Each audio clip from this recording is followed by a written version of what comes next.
Cormac McCarthy, Blood Meridian. Let's get right into this one.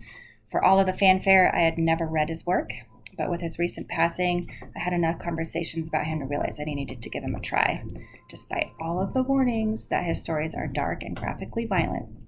And I don't do violence, but I heard from so many people that Blood Meridian is his masterpiece, and several people even told me that it's their favorite book.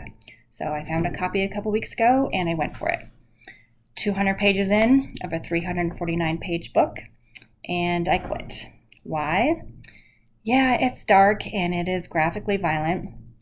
I mean, it's literally nothing but murder and scalping of Native Americans along the Texas-Mexican border in the 1850s. And by the way, it's based on a true story. And as horrific as that was, I hung in there because McCarthy's writing is insane. I mean, this dude writes about the darkest side of humanity with no emotion. Literally zip. I don't love that aspect of his prose, and honestly, it's one of the reasons I quit. Because I just didn't care about any of the characters. But how a writer can elicit pure poetry from nothing but evil is pretty impressive. Like, every sentence was gorgeously constructed, it was lyrical, it was full of metaphor, and as a whole, the story is pretty allegorical.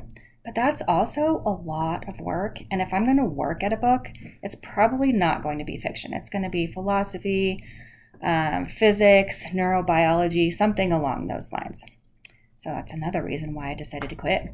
But the main reason, there's a scene where the judge, who is also based on a real character, and who many see as evil incarnate or the devil himself, he buys 2 puppies from a boy, does this little magic trick with a gold coin, obviously charming the pants off this kid, and then immediately takes the puppies and throws them off the bridge into a river to drown. Nope. That is where I draw the line. Unnecessary violence against animals.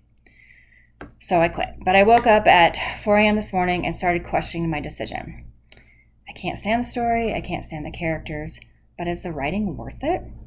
Should I power through for that alone, or is 200 pages enough to appreciate him for what he is? So I would like to hear from you. Please give me your feedback.